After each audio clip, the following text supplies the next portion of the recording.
Today, be very careful not to knock my screen backwards. Today, we're going to talk about the authorship of the Psalms, which means talking about my favorite biblical character, David. And I'm going to try really hard not to make this just a big discussion of David, but I am going to say his name a lot, starting right now. The first image of David that appears in the Bible is as a musician, right? This is the youth who's brought to Saul's court to play the lyre and ease the king's troubled mind with his music, which is also happens to be, for David, I think, the story with the longest afterlife, right? David's like youthful skill with a lyre is intimately connected in the popular imagination with his lifelong status as the author of the Psalms. David is sort of like the quintessential lyricist, and is perhaps as famous for the Psalms that he wrote as for anything else he may have done. Certainly after his death, David's authorship of the Psalms quickly became the defining act of his life. Now here I'm going to show a classic image of David writing the Psalms. And by classic, I mean, I will admit, I was like, I'm going to go find some Renaissance art of David writing Psalms, but instead I put into an AI generator, King David writing the Psalms. And there he is, sitting in his wood-paneled room with paintings and stuff. And the best part of the AI image is he's writing like music, like modern musical notation. Anyway, I think it's marvelous. So there's King David, I guess, writing the Psalms. Now, David's connection to the Psalms was recognized and valued already in like very ancient times. At the end of David's life, in the book of Samuel, he recites a song to the Lord, which is recorded for us in 2 Samuel 22. And this song that he sings is none other than what we know as Psalm 18. I've given you just the first 3 lines or so here, but it goes all the way through. Now, so anyway, you can see here like part of the connection of David and the Psalms, right? Here he is singing a psalm for us. According to Chronicles, the much loved book of Chronicles, David was the first king to institute the regular singing of songs to Yahweh in the temple. Another connection of David and Psalms, and of course, most notably and obviously, a full 73 of the Psalms in the Hebrew Bible have David's name in their superscriptions, right? We all know, like a Psalm of David. Even before the turn of the Common Era, the Psalms had become so thoroughly associated with David that they could be referred to simply by his name, right? So in the Dead Sea Scrolls, we find references to the Book of Moses and the books of the prophets and David, right? That's obviously the Pentateuch and the prophets and Psalms. We find the same thing in the New Testament, right? Only in this one place in Acts 1:20 does it actually say, do you have a quote from the Psalms that's introduced with from the Psalms? Much more often, when you get something quoted in Psalms in the New Testament, it's introduced with reference to David, right? For David himself says in the book of Psalms, or just David said, or David declares, all these sorts of things. Basically, David has at this point, like early in sort of our interpretive history, become synonymous with the Psalms, the same way that Moses is with the laws of the Torah, right? You can just say, didn't Moses say? Or Solomon with Proverbs and Ecclesiastes. And certainly in Judaism, the rabbis of the Talmud state this outright. David wrote the book of Psalms. Now, when we equate a character with a distinct biblical corpus, we're actually doing more than just attributing authorship. We're doing that helps to sort of defines the fundamental character trait of that biblical figure. Right? Moses, for example, by being identified with the Torah, becomes like the archetypical, the most famous lawgiver, right? Solomon, for all the things that he did as king of Israel, is mostly known for his wisdom, right? As exemplified in the books associated with his name, Proverbs and Ecclesiastes. And for David, the connection with the book of Psalms has positioned him as the ultimate model of faith and worship. The Psalms, after all, have been recognized since antiquity until the present as like the most personal expressions of humanity's relationship with God. They exhibit the full range of emotion, from anguish to rejoicing, from fear to security. As John Calvin, in a relatively famous quote, said, I have been accustomed to call this book, I think not inappropriately, an anatomy of all the parts of the soul. For there is not an emotion of which anyone can be conscious that is not here represented as in a mirror. It's fairly strong. In any case, for thousands of years, the words of the Psalms have been readily available to people for expressing one's deepest feelings. I talked last time about the fact that this is true for Jesus, of course, who says, my God, why have you forsaken me? And into your hands I commend my spirit, which according to Mark and Luke are the last words that Jesus speaks on the cross, both of which are taken from Psalms. Obviously, members of contemporary religious groups, Christians, Hasidic Jews, read the Psalms daily as a devotional act. And as we talked about last time, the Psalms have been enshrined in liturgy in every branch of Christianity and Judaism, and that's been true going back to the biblical period. So David, when understood as author of the Psalms, becomes like the genius who gave poetic expression to Jewish and Christian, later Jewish and Christian belief, right? Whatever he may have done in his life, that's a different course. David's innermost nature sort of is exhibited through these songs of praise and thanksgiving and lament. And the Psalms stand for us in tradition as sort of testimony to David's faithfulness and devotion. Through all the ups and downs of his life, David maintained in the Psalms this clear and unbending commitment to God as the source of success and salvation. Right? God says that David is a man after my own heart, which comes up both in the Hebrew Bible and in the New Testament. And it would seem that the Psalms are at least often understood as like the paramount manifestation of that man after God's own heart quality. Having said all that, unsurprisingly, I'm afraid I have to be the bearer of bad news, which is that despite the nearly 2,000 years of tradition, David didn't write the Psalms. So now I'm going to talk about that for a while, having just extolled David's great psalminess.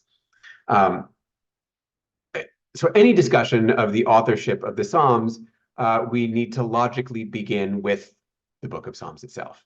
And there we find, as I mentioned already, that 7 out of 150 Psalms in the Hebrew, 73 of them have David's name in their superscriptions, in this Hebrew phrase, le David. It's usually translated as a Psalm of David. That's sort of the way we're all used to it. But a Psalm of David is traditionally understood to mean a Psalm by David. And if that's what it means, then the Psalms give us indeed some evidence for David having authored them, if a Psalm of David is a Psalm by David. The problem is, what do we then do with all of the Psalms that use this same Hebrew construction, right? Like a Psalm le, but with a different name in place of David's. So we have a Psalm le, the sons of Korach, or a Psalm le Asaph, or a Maskil le Etan, or Ethan. We get 2 of them that say a Psalm, not le David, but le Solomon. We have one that says Moses, right? A prayer le Moses. And there's even one that doesn't have a proper name, right? Like a prayer le, the poor man or lowly man. So if we're going to take le David to mean by David, then all of these alternatives should mean the same thing, right? This is a psalm by the sons of Korach, by Asaph, etc. In which case, we can't say that David wrote the Psalms. At most, we could say that David wrote 73 of the Psalms, and that other Psalms were written by other people. But it's more complicated. What about Psalms that mention more than one person in this kind of superscript? Psalm 88, a Psalm le, the sons of Korach, le, the conductor, And also it's a maskil le Heman, the Ezrahite. If or le Yedutun and le David in Psalm 39. There's plenty of examples of these. I just chose two random. If that Hebrew phrase really does mean to ascribe authorship, le David, then evidently what we have here is like, I don't know, jointly composed psalms. And then finally, there are the psalms that talk about the conductor, evidently referring to the person who would perform or lead the performance of the psalm in question, if in fact that's what conductor means here. Again, as you can see, but the very same Hebrew construction with le is used in these cases also. So if we're going to be consistent, we would translate this also as by the conductor, which I will admit is somewhat awkward. But here the problem is especially acute because there are only two psalms that mention the conductor alone, and that's Psalm 66 and 67. Everywhere else, the phrase appears in conjunction with another one. So like in Psalm 11 here, le the conductor, le David, or by the conductor, by David. Psalm 76, by the conductor with instruments, a psalm by Asaph, by the conductor, by the sons of Korah, right? Like, and so on. All of which is to say, if we take the superscription of these psalms, le David, as attributing authorship, then we are actually faced with a very large number of psalms that are either attributed to someone else or jointly attributed, including the very many psalms that are of David that also mention the conductor. Actually, more than half of the 73, 39 of the 73 psalms that say of David also say le the conductor. To my mind, that's problematic enough for the question of Davidic authorship. Actually, the biggest problem is that the Hebrew preposition le has a really wide range of meanings, but by is not one of them. Nowhere outside of the Psalms does the word le signify authorship. It means to or for or regarding or belonging to, but not by. But these normal translations of the word actually like open an entirely new array of possibilities for understanding these superscriptions to the Psalms. But before we get there, I want to look briefly at, of all things, the book of Chronicles and how it presents David's relationship with these songs. Because even if, I mean, I'm sure nobody ever thought we were going to be talking about Chronicles in Psalms, but let's do it anyway. The book of Chronicles repeatedly claims that David was the first to institute the regular praising of God through song in the sanctuary in Jerusalem. Right? We saw that already a little bit ago, and here's some more of it. Happens a whole bunch of times. And when David does this, like right after it tells us that he instituted the singing in the sanctuary, this is the one I had before. So we've got this, and right after it, like in the next line, we get some of what we like get some of what was sung. And the next line begins, "Oh, give thanks to the Lord, call on his name, make known his deeds among the people," which happens to also be Psalm 105. And Chronicles goes on with Psalm 105 for 15 verses. And then it gives us some of Psalm 96. And then after doing verses upon verses of like grabbing stuff out of Psalms as examples of the kinds of stuff that David inaugurated for singing in the sanctuary, it ends with this same benediction that we talked about last time, right? Blessed is the Lord God of Israel from eternity to eternity, and all the people say amen, right? This is these benedictions that come at the ends of the internal subdivisions of the book of Psalms. So again, Chronicles is like David instituted singing. Here's Psalm 105. Here's Psalm 96. Here's the benediction. It's like the text here wants us to be totally clear that the singing that David inaugurates in the sanctuary is unquestionably the singing of Psalms. A brief moment while I'm here for a mea culpa, which is last time I said that these benedictions were the only places in the Bible where the word amen shows up, and that was wrong. as you can tell from Chronicles right here, but there's a bunch of others too. What I meant to say, and this was just my mistake, they're the only places in the book of Psalms where the word amen shows up. It does happen elsewhere in the Bible. Apologies. Okay, back to David. So Chronicles tells us David institutes singing of psalms in the sanctuary. And I will say that I think that historically David was almost certainly like the person who actually did initiate the formal worship of Israel's God in Jerusalem. So in a sense, this is like sensible as a historical premise. But it never says, even anywhere in Chronicles, as it repeats this claim over and over again, it never says that David actually wrote any of the songs. Instead, David's innovation was to assign certain priests, right, certain Levites, to be in charge of the singing of these songs.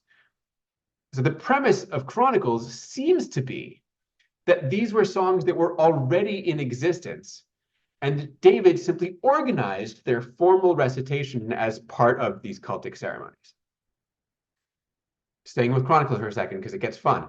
More striking still are the names of these priests, these Levites, that David chooses to lead the singing, right? These names might be familiar to us. Here again is Chronicles. So David picks the Levites, and the ones who are picked are Heman and Asaph and Etan and Yedutun, right? These are precisely the names that we find in the superscriptions in the book of Psalms, right? You remember, right? Like this is a psalm of Asaph. This is a psalm of Heman. It's a maskil of Etan, right? And you might say to yourself, okay, but where are the sons of Korach, of which such a big deal was made earlier when I mentioned them in passing? Well, turns out they're going to come later, like not during the reign of David, but like generations later during the reign of all people, Jehoshaphat. But they have the same function, right? Here again, the Levites, the sons of Kohat, and the sons of Korach got up to extol stood up to praise the Lord, the God of Israel, with a very loud voice. So here's all of our like friends who are the co-authors and different authors of Psalms from the book of Psalms showing up in the narrative of Chronicles, not as authors of Psalms. They're showing up rather as professional singers. And it's often proposed that they represent guilds of cultic singers that bore their names. And that means that the superscriptions that mention them shouldn't mean like a psalm by Asaph, but maybe something like of Asaph, which is in the sense of like to be performed by Asaph, or even according to the style of Asaph, if we assume that each guild had its own particular manner of singing or melodies or whatever it might be. And if we do it that way, then the conductor makes better sense too, right? To be performed by the conductor is much more sensible than composed by the conductor. And this also explains the frequent addition of with instruments, right? What are these superscriptions? They're not about who wrote them. They're about how the psalm is to be performed. Now, could we say the same thing about a psalm le David? I think we possibly could, right? The phrase of David here might signify that there was a particular style of performance that was attached to David's name. Feeling somewhat cheeky, I might suggest maybe these are ones that are supposed to be performed with a lyre. Or maybe there was a guild, maybe part of the royal court that took David's name to signify that this is like the royal guild of singers. Some scholars have even suggested that of David signifies psalms that were meant to be performed by the king, not David, but subsequent kings, during cultic ceremonies, since we know from neighboring cultures in the ancient Near East that kings were regularly offering sacrifices as part of their rituals. And another final alternative. We might understand the phrase le David, of David, to mean regarding David, or even about David, which is to suggest that the Psalms that bear this heading were viewed as perhaps particularly appropriate to certain experiences in David's life. As we mentioned earlier, right, the Psalms capture this full range of human emotion, as Calvin has it, and there is no character in the Bible whose life experience, as narrated to us, has nearly as many ups and downs and hardships and triumphs as David. Now, since we already had in Chronicles the notion that these songs were associated with David, and since we already have in Samuel the notion that David is a talented musician, the association of particular psalms with David's life doesn't seem so far-fetched. So we find in Psalms headings that are like remarkably specific. Not just a psalm of David, but a psalm here, Le David, when he fled from his son Absalom. This is the beginning of Psalm 3. Now, it says this at the beginning, but there is nothing in Psalm 3 that explicitly mentions either David or Absalom or anything else related to that story. It's just like a song of lament, asking for God to save the speaker from his enemies. There are a ton of these in the book of Psalms. And to illustrate the point, I'm now going to show you two of them, both of them similar sort of psalms of lament. And you can tell me, not actually, but think to yourself, you can tell me if you can tell which one of these must have been spoken by David when he was fleeing from Absalom. Here's one. Oh Lord, how many are my foes? Many are rising against me, but you, O Lord, are a shield around me. I cry aloud, and he answers me. I lie down and sleep, I wake again. I'm not afraid of tens of thousands of people. Rise up, O Lord, deliver me, O my God. For you strike all my enemies on the cheek, you break the teeth of the wicked. That's one psalm. Here comes another one. Save me, O God, by your name, and vindicate me. Hear my prayer, give ear to the words of my mouth. The insolent have risen against me, the ruthless seek my life. But surely God is my helper. He will repay my enemies for their evil. I will sacrifice to you, I give thanks to your name, O God, etc. Which one of those is the psalm that must have been spoken by David when he was fleeing from Absalom? It was the first one. That's Psalm 3. The second one that's on the screen now is Psalm 54, which has the superscription, a maskil of David, when the Ziphites told Saul, David is in hiding among us. Right, so this one also has incredibly specific reference to an event in David's life, but as far as I could tell, you could switch the two psalms entirely and nobody would think twice about it, right? Like the psalms are, and we're going to talk about this next time, but psalms are almost entirely generic in their content. This is why they're so useful for us even thousands of years later, right? We're not picking up psalms and being like, well, this really expresses how I feel about, the Babylonians, right? They just say my enemies, and it can come to mean anything. But fine, the generic content of Psalm 3, okay, somebody said this fits perfectly with that episode from David's life when he's running when he's in trouble with Absalom. And it's easy enough to see how someone might intend the reference to David, not to say this is exactly what David said historically at that moment, but this is the type of situation from the David story in which one might recite this particular psalm. So this psalm is, in a sense, it's like reverse. The psalm is descriptive of the episode in David's life rather than it being the historical setting for it. Now, as we just sort of talked about, these superscriptions that tell us when something happened in David's life can seem a little bit haphazard. Right? Lots of psalms could say a psalm of David or a psalm about David, but they don't. And the impression of haphazardness, I think, is justified. And it's highlighted even by our good friend, the Greek translation, the Septuagint. Right? So last time, we talked about some of the differences between the Septuagint and the Hebrew of Psalms, like the fact that the Septuagint has some Psalms in a different order or combined differently, or has, an extra psalm at the end that isn't in the Hebrew. But additionally, in the Septuagint's text of Psalms, there aren't 73 Psalms that have David's name in the superscriptions. There's 85. In other words, in the Greek text, someone has seemingly added the superscription of David, Le David, to Psalms that didn't have it in the Hebrew. So the question for us is, what do we think the Septuagint was up to here? Was the Septuagint trying to ascribe Davidic authorship to these extra 12 Psalms? Well, if so, you would kind of imagine that all of the Psalms without a superscription would have gotten a Psalm of David heading.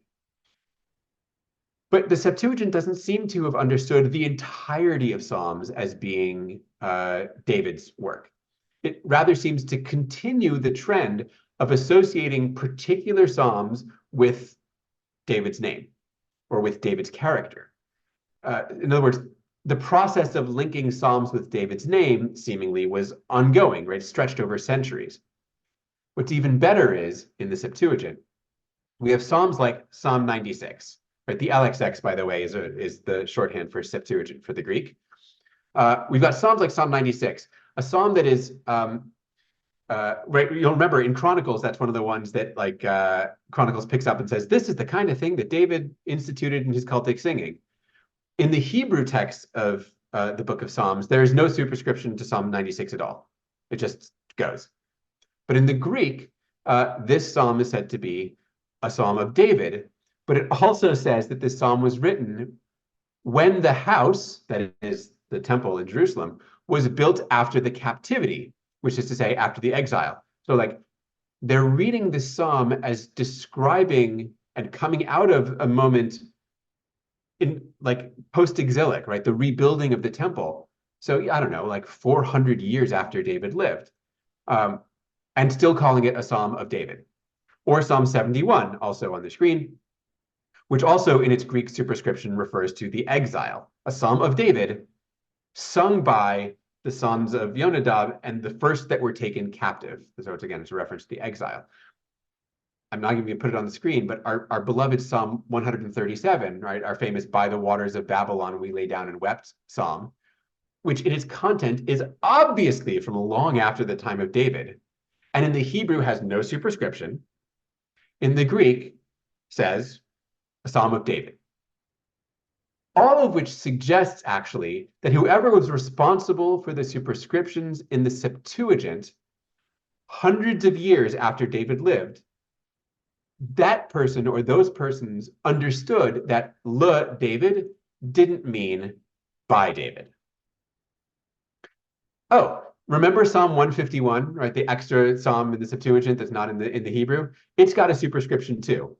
It's a psalm of David when he fought Goliath in single combat.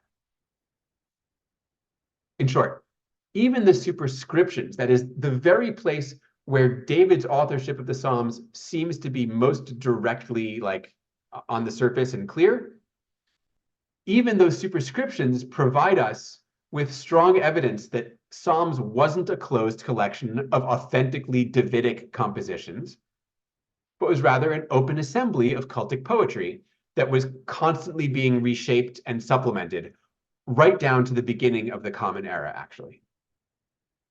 The final piece of evidence that explodes the notion of David's authorship is, and I've talked about this a little bit last time, the presence in the Psalms of anachronisms, references to things and events after David's death. So we find mention of the temple, as here in Psalm 27, right? The one thing I ask of the Lord is to live in the house of the Lord, to gaze upon the beauty of the Lord, to frequent his temple. The temple is a hard one because, of course, we all know the temple wasn't built by David, but by Solomon. Further away, we have things like references to the destruction of the temple. They made your sanctuary go up in flames, which again occurs in 586 BCE, so 400 years or so after David. We find in Psalms hopes for the rebuilding of the walls of Jerusalem and the cities of Judah, right? God will deliver Zion and rebuild the cities of Judah. So we're thinking like they're looking ahead to the end of the exile. And of course, again, we have Psalm 137, by the waters of Babylon, we sat and wept when we remembered Zion, remember the day of Jerusalem's fall. Right? The recognition, right? Anachronisms are hard because, again, David may be lots of things, but prophet isn't one of them. Like nobody thinks that David was a seer of the future. And so in that sense, right, the recognition that David didn't write the Psalms like actually emerged relatively early in biblical scholarship, and was even the source of some embarrassment, considering like how very well entrenched this idea has been in our tradition. One commentator, a bishop no less, said in 1798 that the misapplication of the Psalms to the literal David had done more mischief than the misapplication of any other part of the scriptures among those who profess the Christian religion. I like that quote a lot. Now, with all of this evidence, we may well wonder how it is that tradition came to claim that David was, in fact, the author of the Psalms, such that David writing the Psalms is usually the first and sometimes the only thing that people know about David today. And I think that we can probably do some work in tracing the outlines of how this belief developed. And it begins where we began in this discussion, which is the story about David playing the lyre for Saul.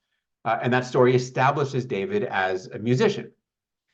Then the narrative, though, that follows of David's life in Samuel and Kings, and like this is the fullest life story the Bible has, at least in the Hebrew Bible has, you know, a book and a half worth of biography. There is no mention anywhere in there of David actually writing Psalms. Even in 2 Samuel 22, right, that moment I talked about earlier, I'll bring it up again, where David sings what we now understand as Psalm 18, right? The text there doesn't say that David composed the song himself. It says only David spoke to the Lord the words of this song. So like as far as the narrative is concerned, David may well have just sort of taken up a pre-existing song of thanksgiving, one that he found correctly to be appropriate to his situation. It is actually even more likely the case that the biblical author, the person who's telling us this David story, or perhaps a later editor of this story, inserted the pre-existing psalm into the narrative of David's life. And actually, it's the introduction to the song that gives this away. So here's the introduction, right? In 2 Samuel 22, it says, David spoke to the Lord the words of this song after the Lord had saved him from the hands of all his enemies and from the hands of Saul. Now, as an original part of the David story, right? Like if this were somebody writing the story of David, this really deliberate like contextualizing of this song feels pretty unnecessary. Why would you have to say he sang this after God had saved him from the hands of his enemies, right? We know that. We know when in David's life this was spoken. We're reading it right now. Why do we need it stated so explicitly? But when we look again at Psalms, and here's this the screen I had up earlier with the two of them next to each other, in Psalms, it makes far better sense, right? It's just a normal superscription out of the book of Psalms. So in the Psalms, right, of the conductor, Le David, the servant of the Lord, who addressed the words of the song to the Lord on the day when the Lord delivered him from the hands of all his enemies and from the hands of Saul, right? Like that's just what all the other superscriptions look like.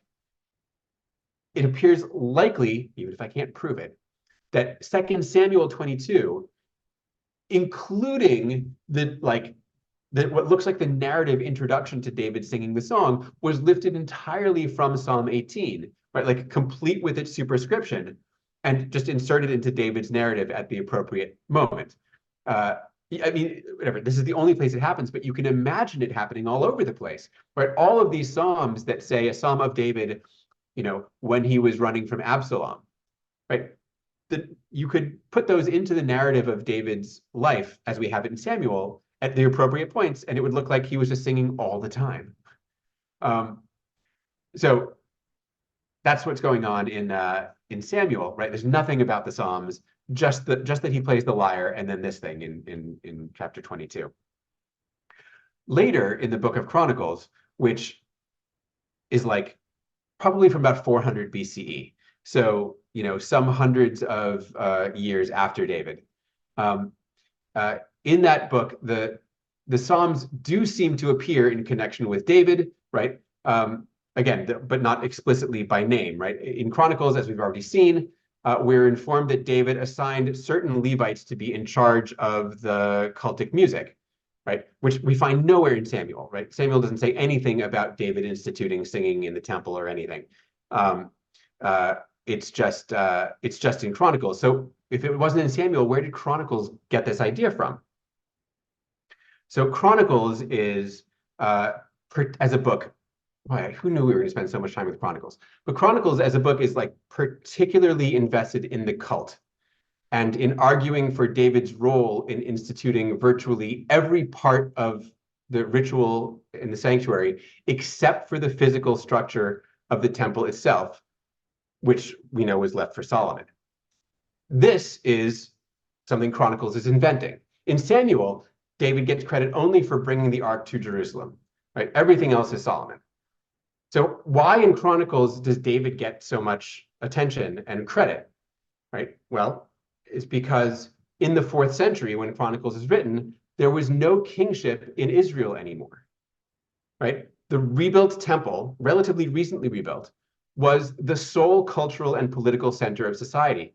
And by associating the temple with David, the first king of Israel as understood, Chronicles positions the temple as like the continuation of David's dynasty, even as there is no king of David's line on a throne. So in other words, in the absence of a king, the temple carries on the tradition of David. And so you can recognize, I think, the political utility of the Chronicles' depiction of David as instituting the cult and all of its trappings, right? Including the cultic music, which is the Psalms. This at least suggests, even if it doesn't conclusively demonstrate, that even this description of David may be without any historical basis. But whether it's true or not is less important than the fact that this was claimed at all.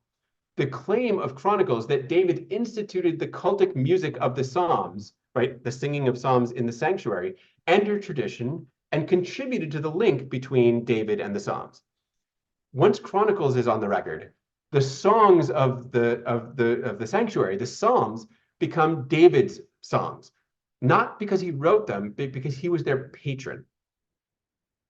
Now, 2 or 3 centuries later, when the Dead Sea Scrolls refer to the Psalms by David's name alone, this sort of patronage may well be what's intended. David is not necessarily the author of the Psalms, but his name is synonymous with them. But the step from there to authorship is actually relatively small. David becomes viewed as the author of the Psalms, the same way Moses is viewed as the author of the Torah, even though in neither case does the Bible actually make these claims. Actually, there's a consistent and relatively ancient trend toward associating essentially anonymous texts with famous figures from the past, especially those already linked somehow to a particular corpus, right? If you want to lend authority to a work, it's typical to do so by putting it into the words of a founding figure. Moses, who is given credit for the Book of Jubilees, which is this Jewish text from the 2nd century BCE that's like, yes, this was dictated to Moses on Mount Sinai.